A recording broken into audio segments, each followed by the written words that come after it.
Whew. Wow, okay. Let's wrap up the week.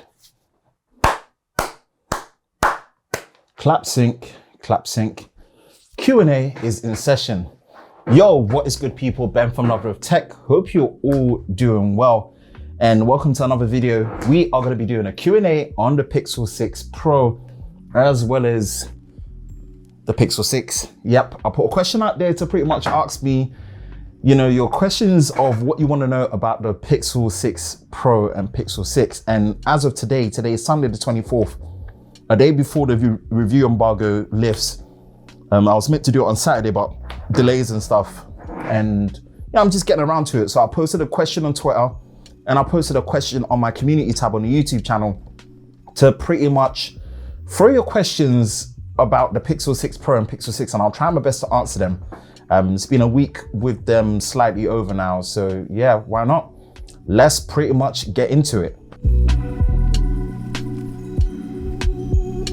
So if you find yourself here for the first time, welcome. If you enjoy content like this, be sure to like, subscribe, and turn on notifications so you don't miss any future videos on the Lover of Tech channel. You'll be part of Team TLS as well. And for all the new people that have joined the channel through the Pixel content, welcome. Really appreciate you all coming here, man. That support is unmatched and unrivaled, and I really appreciate it. But yeah, I did put a Q&A question out there, and we're pretty much just gonna cut straight to it and just pretty much be straight and say, so I said I'll be doing a Q&A, both the Pixel 6 Pro, which is what I'm using right now, as well as the Pixel 6, which is this one here. And pretty much use the hashtag #AskLoverOfTech so I can see it and it's featured. So we are pretty much gonna dive into that. And apologies in advance if I butcher your name, but yeah, we will be pretty much kicking off this Q&A and keeping it straight to the point. So Yusuf from That Tech though, it says you need to confirm the PPS and PD business. Well, I've just ordered the official Google charger. In the UK it's £25. I've ordered it, should come on the 28th, and I will do a charging test on it. But the whole power delivery situation is just very weird.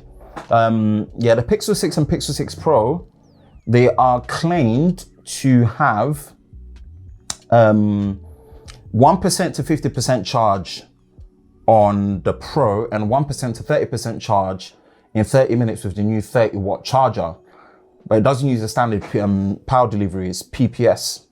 But yeah, watch out for the charging test video. I will have that done. Why is everyone messaging me now when I'm doing a Q&A screen record? It says, Zayub Khan from Z Tech Care was good. It says, what's your favorite color to recommend considering they're all glossy AF? Again, I don't like the glossy finish. I've had to get these Caseology cases for it. For now, I did a video on it, so definitely go check that. The lighter colors for sure. The darker colors they show the fingerprints much easier. So I'll definitely say the lighter colors, no doubt. So yeah, I'll say the lighter colors, no doubt. Where are we? Yes, the bro like Tech Jammer, Joe himself, and said, what's the maximum video resolution frame rates you can get on each camera lens? Now, as of now, there's a camera comparison loaded up ready. Pixel 6 Pro versus the Galaxy S21 Ultra. It's gonna be about 27 minutes. It's a popcorn filler. You need to just sit down and watch it all, but I will briefly answer this. The Pixel 6 Pro, the front-facing camera can do 4K 30 and 1080p 60, no 4K 60. The main camera can do 4K 60, but not the ultra-wide and not the zoom. Now, all three cameras at the back can do 4K 30, and you can pretty much switch in between them. Hopefully that briefly answers your question. How's the curvature on the front screen of the Pixel 6 Pro compared to other phones like the OnePlus 7 Pro? I remember having a OnePlus 7 Pro, and the curve on that was very extreme. You can see the curve, but they've managed it really well. I've not had any accidental touches, and it's been all right. I still prefer a flat display. I'm having a better experience with the display in terms of the typing experience and everything with the Pixel 6. but it's been okay, it's been good. Mr. Ambijit Mishra, what's good? Sir, is Pixel Pro, you mean Pixel 6 Pro, better than the Galaxy S21 Ultra? Depends, it depends. Overall, it's bringing great value. You just have to remember the Pixel 6 Pro in the UK, it's £849 for 12 gig RAM and 128 gigabytes of storage. And if you compare that to the S21 Ultra, that's £1,149, £300 less. So you just have to take into account that this really should be compared more to the Galaxy S21 Plus. So it holds its own and you just have to see what is valuable. But yeah, you have comparable displays, comparable cameras, comparable performance, more details on that. How powerful is Tensor comparison with the Snapdragon 888? I don't have any Snapdragon 888 devices, so it's hard for me to say. Can you show us the curvature of the 6 Pro display? Yes, so hopefully you can see it. It's not bad, it's not bad. It's not bad. Cool, cool. Let's go to the community tab and see, as I put it there, seems like the questions were firing on the community tab as well. So who do we have? We have Mr. Who do we have? It says, Faisal Khan. How does the Pixel 6 feel in the hand and does it feel cheap compared to Pixel 6 Pro? And how about the bezels at the front? Again, I did a comparison video with my initial impressions of both, and the Pixel 6 Pro and the Pixel 6 handle very similar. The Pixel 6 feels premium because the frame is smaller, it handles much better. And the matte finish on the rails makes it much more grippable and much more comfortable to use, right? The touch experience is much better in a sense that because it's a flat display, good haptics, and it doesn't feel cheap. This is still using top materials, Gorilla Glass fixtures at the front, Gorilla Glass 6 at the back, metal frame. It feels solid and it doesn't feel that much less in terms of the handling. So I hope that helps. And the fact that it comes in at £599 for 8 gig RAM and 128 gigabytes of storage, yeah, the value on this is nuts, it's crazy. Froggy Doddy, it says the front facing camera hardware. The Pixel 6 Pro is clearly a significant upgrade over the Pixel 5s. However, what about the Pixel 6? Is it actually the same selfie camera lens as the Pixel 5? Can you go over the regular Pixel 6's selfie camera hardware upgrades, if any? Well, I didn't get to use the Pixel 5, so it's hard to tell. But I do have a camera comparison which will be ready on Tuesday versus the iPhone 13, iPhone 13 mini. But in terms of it's hard to sell. It's hard to tell. Looking at the spec sheet, it probably is because it only shoots 1080p 30 on the selfie camera for the Pixel 6. And it doesn't even do 1080-60, so I'm guessing it is, but it's hard to tell. Dandroid UK, are you gonna be rocking it as this as your daily? Depends which one. Because I value having Zoom on my phone, for me, probably will be the Pixel 6 Pro. I would have liked it to have proper dual SIM, 2 nano SIMs. I know it does eSIM and a single SIM for nano, which is better than nothing. But I'll probably use it as my secondary business line in there. But it all depends on how it goes. How does it hold up against the competition in terms of value and overall performance? Value is probably the best on Android right now. It makes companies like OnePlus look very suspect at the minute. And overall against the usual suspects, yeah, very, very well. And overall performance has been great. You will see benchmarking gaming videos from me for the first time because Tensor is so new. But using it day to day with 12 gigs of RAM, UFS 3.1 storage, it's been fantastic. It's been great. What chargers are certified for the Pixel 6 and what are the changes to the camera app? The chargers thing is a very strange situation. You know, I don't think it just works with any normal power delivery charger to get the 1% to 50% charge in 30 minutes for the Pro and a 1% to 30% charge in half an hour for the Pixel 6. So that's gonna come out another day. I'm gonna investigate it, but best safe to just get the official 30 watt charger from Google. It's about £25, maybe $25 in the US. ITYM, hey man, hope you're doing well. Can you compare it to the OnePlus 9 Pro, i.e. display, performance, yada yada? Thanks, Arts Lover of Tech. I don't have the OnePlus 9 Pro. I don't think I'll be getting a OnePlus 9 Pro unless someone lends it to me or I get sent it or I have time to buy it or whatever. Then maybe yes, but if not, no. Arts Lover of Tech, is there manual RAM management control over the Galaxy phones? When you say manual RAM management, what do you mean? I'm not exactly too sure in terms of manual RAM management. Is it pinning apps into memory so they don't have to reload? I'll do some more investigation on it and report back in my full review.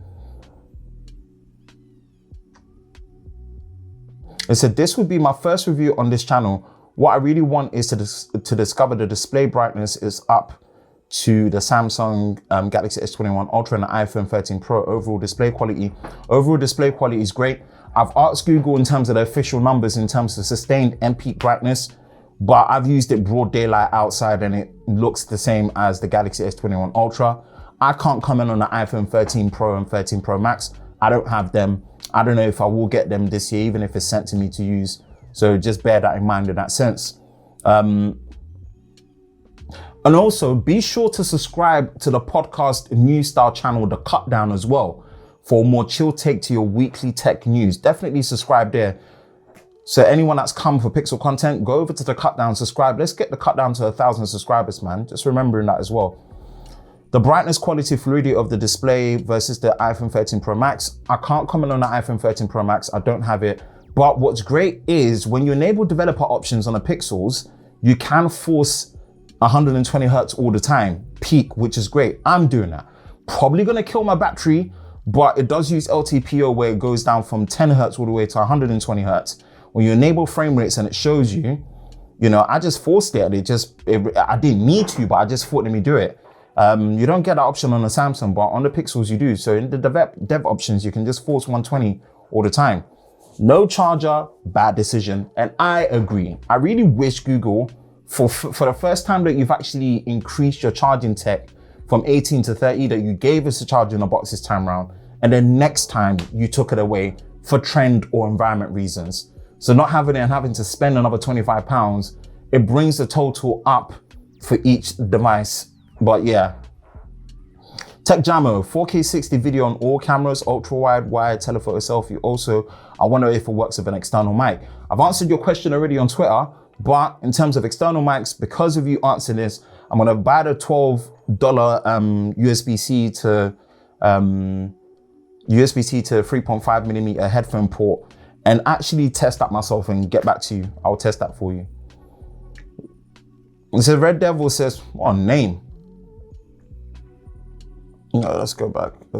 It says, yo, Ben, if you had to buy a phone and your choices were Fold 2/3 or Pixel 6 Pro, your money on the line, which would you go for if they both cost exactly the same? Or if they both cost exactly the same, if they both cost exactly the same, which is the most bang for buck? For me, it's going to be the Fold. That's if they cost the same.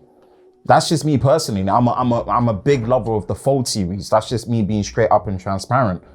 But they don't cost the same and my money's on the line. It's going to be the Pixel 6 Pro. It's £849 versus a £1,800 device. Yeah, but if they cost the same, as someone that used the Fold 2 for a whole year and has had some form of hands-on with the Fold 3, I'm a big fan of foldables. And I hope in the future, Google do jump on the foldable scene. Just saying. It says, obviously you can't review both phones yet or talk too much about them, but based on your initial experience, do you think the Pro is really worth the extra £250? From what I can tell on paper, aren't missing much there. I think so for me. The reason why I say for me is that I value a bigger battery. I value slightly faster charging times. Seems like that's what you're getting with this, with the official charger. I value having the best display experience. I value 120 Hertz. I especially value quad high definition QHD plus 1440p. I value that. I do like the flat display and I think that's more popular. But one thing I also value, I value having a zoom on the camera, like a dedicated zoom. Like my son plays football every Sunday, every Tuesday, and I'm on the sidelines. And when I'm taking pictures and videos, I need a dedicated zoom to get in on the action, you know? So for me, if you count those things up, then yeah, those at 100 and 250 pounds, if you value those features, it's worth paying the extra. And already, even at the 849 pounds, it's still better value than a lot on the market. You will see with the reviews that line up next week. Hopefully that answers your question. Can the Pixel 6 Pro take a good picture of the moon? And how about macro shots? There is no macro photography. The ultra wide does not have autofocus. There is no dedicated macro sensor. It does not have any macro photography. So hopefully that answers your question. Pictures of the moon, there isn't really a mode for it, but you do have astrophotography, which check that out when the camera comparisons go live. Astrophotography is insane. Arts Lover of Tech, how much does the bezels on a Pixel 6 bother you? Is it as bad as the iPhone 11? It's not as bad as the iPhone 11. The iPhone 11 had an LCD display. The bezels are not as thick as the iPhone 11, right? And they've not bothered me. The reason why they've not bothered me is because they are symmetrical all around. I would say go for the lighter color so that it hides the edges and makes the bezels look even thinner. But the bezels are fine. In person, I've had no issues using them in any capacity. And they're fine. That's me personally. It's not a big deal. I've pre-ordered the Pixel 6, 3 Bose 700 headphones, 2. Congrats, Chris. Well done for doing that. Really, really worth doing that. Battery life difference between the two. I think they are on par, which is good. The battery life has been really good. How does it compare to the S20 Plus? I would say this is better because it's a newer device, naturally. Planning for the Pixel 6 instead of the Pro, am I missing a lot? I don't mind zoom camera, then you're not. If you don't mind zoom camera, like what I said before, you are not missing a lot. You're getting a steal of a phone and probably the best value flagship you're gonna get this year across the board, regardless of Android or iOS. Putting on that for the Pixel 6 is really, really good. Battery smoothness, camera test, all coming. Watch that for sure. Do you think so that it ever goes along like other flagship phones like Samsung? I'm not too sure. Well, watch out for the reviews if you're asking about the camera and stuff. How does it benchmark? Can't show you. Benchmark video is coming during the week. And I believe that is all the questions from the Q&A. I kind of just wanted to do a relaxed one. It's been crazy. Shout out to Team Pixel for getting these over to me. Almost dropped it. And yeah, it's been a crazy ride. But yeah, tomorrow, as of the 25th, 5 p.m. UK British Summer Time, you will be getting a camera comparison landing, another one on Tuesday, charging test, and other ones that I won't reveal to you, but just stay tuned, subscribe, turn the notifications so you don't miss any future videos on the Lover of Tech channel. And also do subscribe to the Cut Down as well for more chill take on your latest news weekly in the world of tech. Definitely like it there and more takes there as well. All right, people, I'll catch you in the next one. See you very soon. Peace.